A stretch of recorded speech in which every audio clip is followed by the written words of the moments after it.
Kini ang GMA Regional TV, One Mindanao. Aniya na ang mga dagkong balita karong adlaw sa One Mindanao. Duha ka impeachment complaints batok ang Vice President Sara Duterte. Lusot na sa komite, human gideklarang sufficient in substance sa House Committee on Justice. DTI 11, hugot nga ginamonitor ang presyo sa mga nag-unang palaliton, taliwala sa pagsaka sa presyo sa lana. Transport Group sa Northern Mindanao, giaghat ang LTFRB nga paspasan ang paghatag sa fuel subsidy. Duha ka lalaki, lakip kanhi Chief of Police sa Pikit, Cotabato, gipamusil patay sa Dato Montawal sa Maguindanao del Sur. Mga isdang tuloy, midagsa sa usa ka port sa Dapitan City nga natiyempo sa blood moon. Og grade 12 student nga gibida ang pag-uma isip ikapasigarbo nga propesyon gikabiliban. Kini ang GMA Regional TV, One Mindanao. Mayong hapon Mindanao, ako si Sara Hilomen Velasco. Gideklara sa House Committee on Justice nga sufficient in substance ang duha ka impeachment complaints batok kang Vice President Sara Duterte. Sa committee hearing kaganina miboto nga pabor ang mga miyembro sa komitiba nga sufficient in substance ay ikatulo ug ikaupat nga impeachment complaints batok kang Vice President Sara Duterte. Nakakuha kini og 54 ka yes votes, 1 no vote ug 0 abstention. Si Quezon City 4th District Representative Bong Suntay lang ang naghatag og no vote.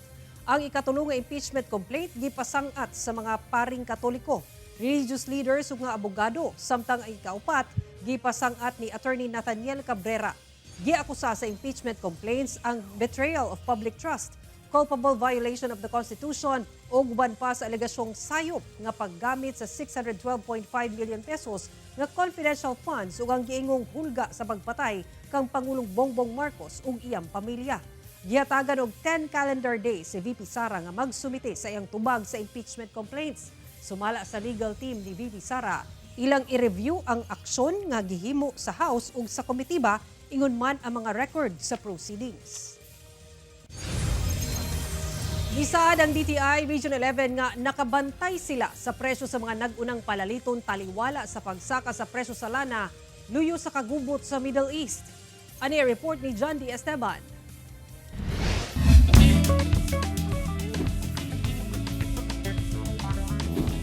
Mga unta mga kapuso, tinapa ug kanon. Pipila lamang kini sa atuang mga basic necessity nga gi-classify sa Department of Trade and Industry. Gumikan, mao ni nga mga pagkaon ang madali-dali natong mga Pilipino kay barato. Apan gikabalak-an nga musaka ang presyo niini tungod sa pagsaka sa presyo sa lana.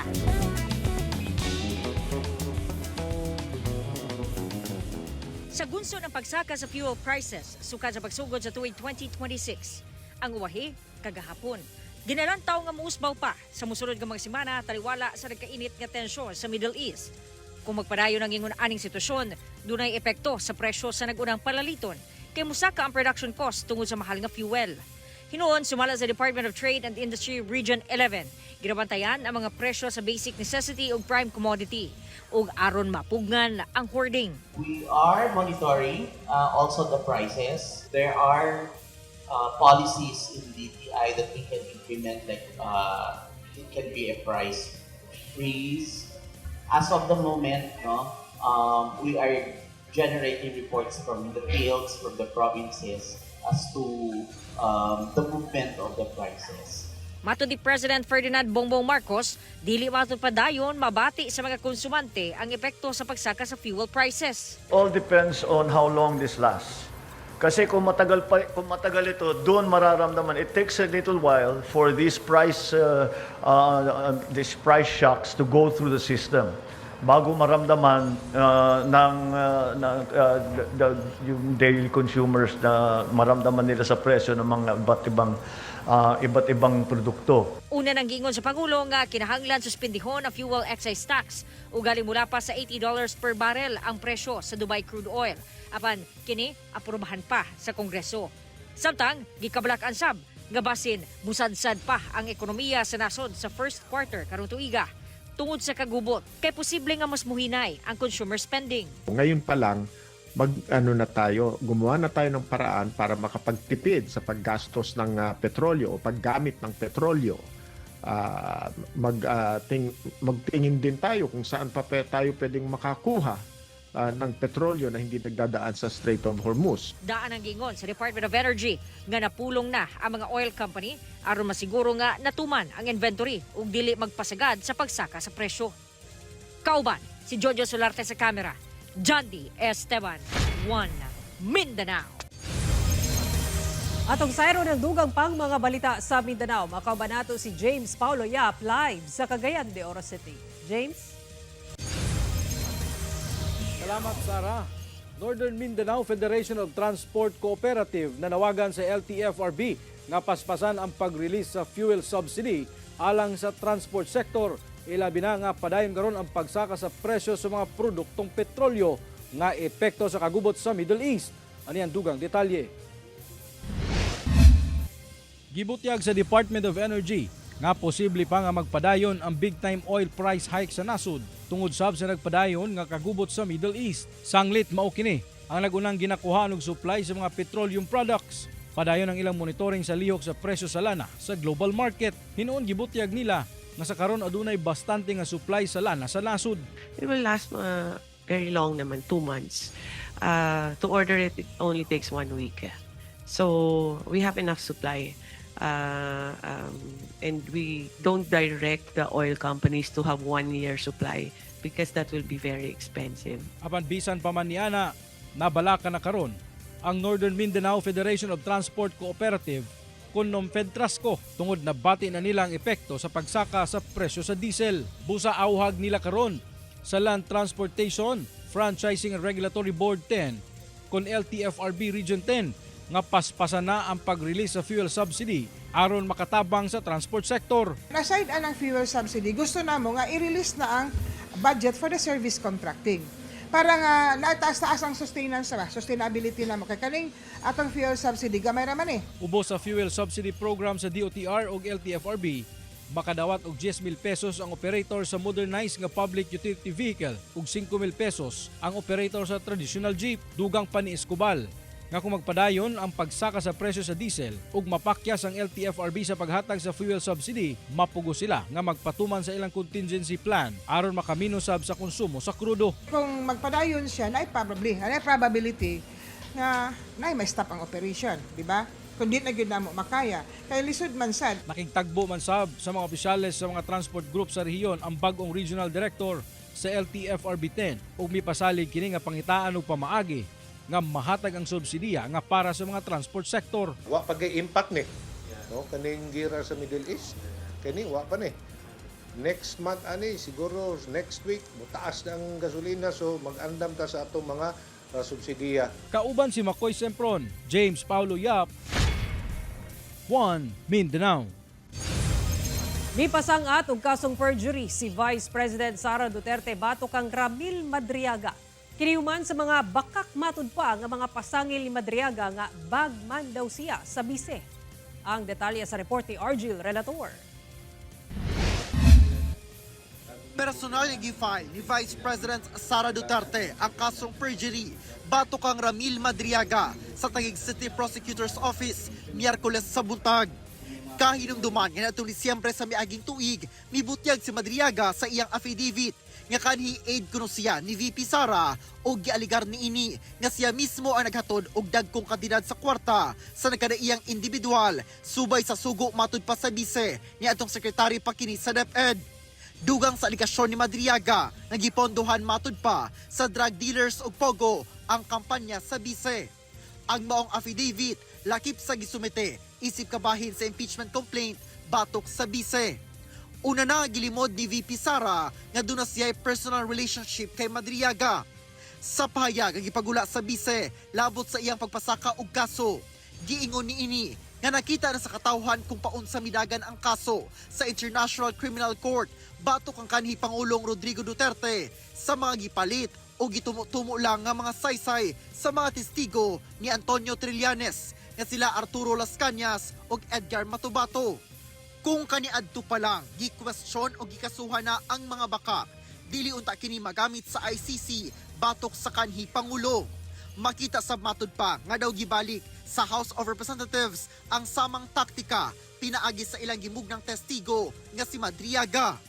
Si Madriaga akusado sa kasong kidnapping nga nagpakaron ingnon nga supporter sa kampanya ug sukad ni adto kalit lang nga mitumaw isip testigo kuno sa impeachment batok sa bise. Kini ay nagtukmod sa bise nga upasaka og kasong perjury batok kang Madriaga aron madubag batud pa siya sa iyang mga giingong pagpamakak. Dugang sa bise, dili angay pasagdan nga gamiton ang mga imbentong istorya aron ilaron ang publiko. Tubag sa kampo ni Madriaga, gibarugan ni ini ang iyang gipanumpaan nga saysay ug andam siya nga depensahan kini. Dili matud pagamiton ang perjury sa pagpanghadlok, pagpanimalos o pagpahilom sa mga individual nga naghatag og testimonya sa mga butang nga may kalabutan sa publiko. Ginapangayuan pa og pahayag ang uban pang mga nahisgutang personalidad. Ako si Orgil Relator. 1 Mindanao. Kini ang GMA Regional TV. 1 Mindanao. Usa ka fetus ang napalgang patay sa usa ka basurahan sa Cagayan de Oro City. Barangay Council gipahiluna na ang maong anghel samtang ginaimbestigahan kung kinsa ang naglabay niini sa basurahan. Ani ang report ni Cyril Chavez. Patay na diyang nakita sa otoridad ang gituhuang upat ngadto sa 5 ka bulan nga fetus nga giingong gilabay sa basurahan sa Upper Carmen, Cagayan de Oro City. Napalgan kini pasado alas 11 sa buntag adlong Martes. Gidala ang fetus sa Barangay Hall sa Carmen kung asa gikustodiya sa Barangay Council for the Protection of Children kung BCPC. Ang fetus gisulod sa usa ka garapon, dayon gisulod sa karton ug wala nay kinabuhi. Sa embalmer, gipaabrihan ako dito og mauto akong nakita murag dili gid normal nga pagka kuha kay murag gikumot naman. Murag ana bitaw ang sistema. Luoy kayo ang kahimtang sa bata. Bisan pagbata na siya, wabe sa salaw. Human makumpirma nga wala na kinabuhi among anghel. Gilayong gilihok sa BCPC ang pagpahiluna sa patayng lawas ni ini. Hapon ni adtong Martes, hingpit nang nalubong ang maong fetus sa City Memorial Park sa Bulunsuri, Barangay Kamaman-an. Og ila kining ginganlan nga susi. Basin gusto di ay sa pamilya nga duawon. Basi nagbasol sila. Dayon gusto nila makita o maduaw man ang maong bata mo. Anira sila sa amo sa buhatan sa BCPC. Barangay Carmen. Wala na gihikay sa BCPC ang kaso batok sa inahan sa mong anghel. Nanawagan sab ang BCPC karon ngadto sa inahan o banay sa mong anghel nga dili maulaw mo duol sa ilang buhatan. Lakip na ang mga mabdos nga adunay mga kalisod sa ilang pagbuntis. Kita pod nga mga ginikanan, ato pong bantayan ang atong mga anak nga mga babae. Kay kung sa paglantaw nato boros, dili na nato ang ngayan nga basulon pa. Tabangan nato. Unsaon tudluan kung unsay ilang buhaton. Kauban si Jaybert Pairat, Cyril Chavez. 1 Mindanao. Tulo ang patay, lakip usa ka kanhi Chief of Police sa managlahing pagpamusil sa Maguindanao del Sur ug Special Geographic Area sa BARM. Ang detalye sa report ni Efren Mamak. Tadtad sa bala, kining itom nga sakyanan human gipamusil sa Barangay Pagagawan, Datu, Montawal, Maguindanao del Sur pasado alas 2:30 Martes sa hapon. Gilayong gidala sa ospital ang duha ka mga sakay sa mong sakyanan.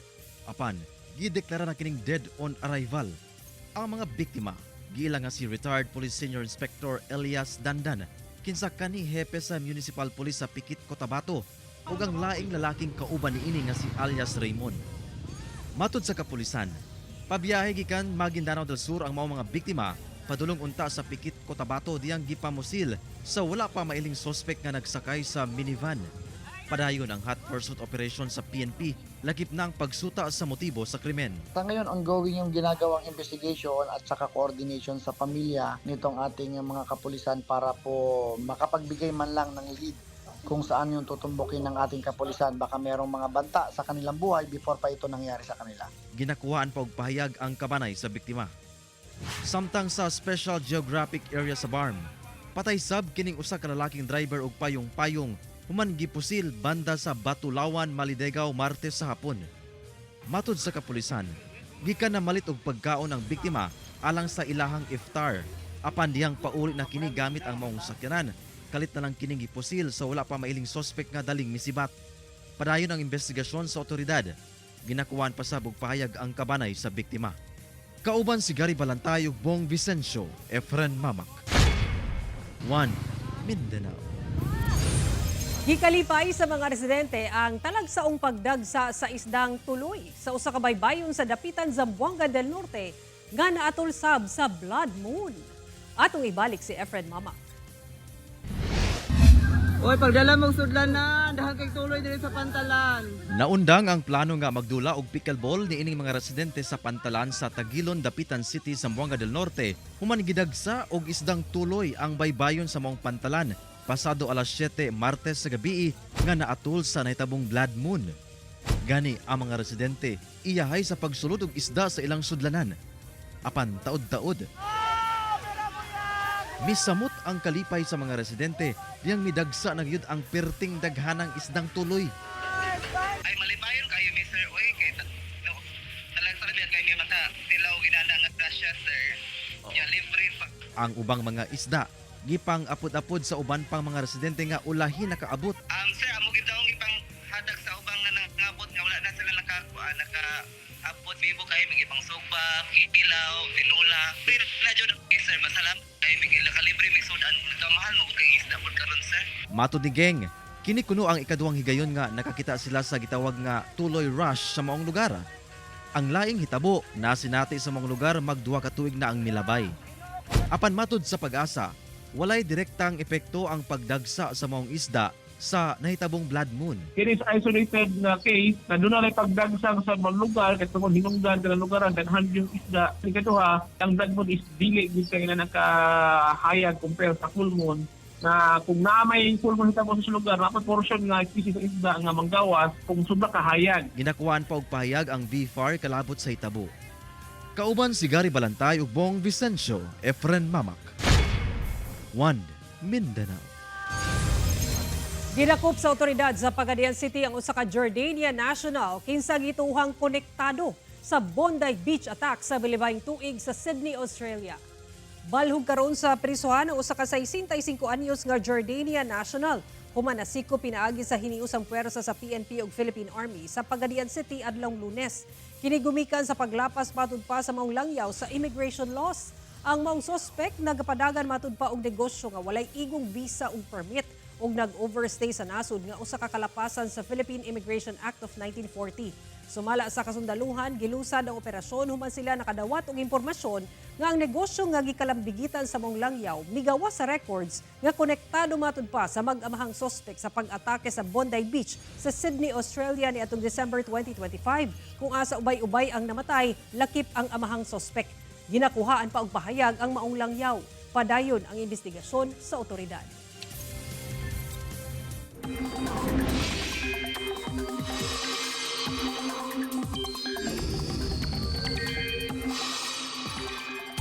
Makasinati og init nga panahon ang pipila ka lugar sa nasod dala sa epekto sa easterlies apan posible gihapon ang mga pag-ulan. Sumala sa Pag-asa sa paghinay sa abihan apektado sa easterlies o ang init nga hangin gikan sa dagat Pasipiko ang daghang lugar sa nasod lakip sa Mindanao. Apan bisan ini duna gihapoy mga pag-ulan. Base sa datos sa Metro Weather, taas ang tsansa sa ulan sa ubang lugar sa Mindanao sama sa Zamboanga Peninsula, Northern Mindanao, Caraga ug Barm. Dunay kusog nga mga pag-ulan nga posibleng magpabaha o magresulta sa landslide. Busa mahimong alerto kanunay, mga kapuso. Usa ka patayng lawas ang napalgan sa usa ka kasagingan sa Barangay Toril proper sa Davao City. Sumala sa Toril Police, nakita sa usa ka residente sa Purok 1 Lim Street, Barangay Toril proper, Martes sa buntag, ang patayng lawas sa kasagbutang bahin sa kasagingan sa lugar. Nailhan kini nga usa ka 30 anyos nga lalaki nga taga Kasikbit nga Barangay Dalyaw. Sumala sa laing residente, nakapanimaho na sila sa milabay pa nga simana. Gidala sa punerarya ang patayng lawas ug nakatakdang ipailawom sa autopsy aron masuta ang hinungdan sa kamatayon niini. Ginakuhaan pa og pahayag ang kabanay sa lalaki. Milingkod na sa katungdanan ng bagong Regional Director sa Land Transportation Franchising and Regulatory Board Region 10. Nag-unang pulisiya nga iyang ipatuman ang pagpatukod ug dugang opisina sa mga lugar sa riyon ug ang pagsiguro nga nagasubay ang PUV sa mga pulisiyang ginapatuman sa ahensya. Ani ang report ni Cyril Chavez. Hingpit ng milingkod sa iyang katungdanan is si bagong Regional Director sa Land Transportation Franchising and Regulatory Board kung LTFRB Region 10, si Alexis Joseph Aljo Bendijo. Siya ang mihulip sa outgoing Regional Director nga si Abu Samen Matuan. Gibutyag ni Bendijo nga ilawom siyang pagdumala, prioridad nga mapalambo pa ang opisina sa LTFRB sa rehiyon. Target sab niya nga adunay mahimong mobile offices ang LTFRB, dili lang sa Cagayan de Oro, apan hasta na sa ubang parte sa rehiyon. Magbutang putag kinahanglan jud ni kay dako kay Region 10. So magbutang tag mga mobile offices sa mga lagyong lugar, labaw na diya sa Camiguin, diya sa Oroqueta, diya sa Usamis, para mapadali gyud kay natay ang atong tinguha nini nga mapaduol nato ang serbisyo sa LTFRB. O sasab sa tutukan sa opisyal ang pag-atiman sa fuel subsidy sa mga pampasaherong jeep, taxi o mga kooperatiba nunot sa hulga sa padayong pagsaka sa presyo sa lana, resulta sa kagubot sa Middle East. Kahulat na lang ta sa fuel subsidy program na i-release ato sa DOTR Central Office na sa ilalom ni sa ato ang General Appropriations Act of 2025. Dugang sa opisyal, tutukan sab niya ang implementasyon sa Local Public Transport Route Plan kung LPTRP sa nagkadiyang LGUs. Tutukan sab sa opisyal nga magpabiling compliant o limpyo o passenger-friendly ang mga traditional jeepneys nga gadagan pa sa mga syudad sa rehiyon.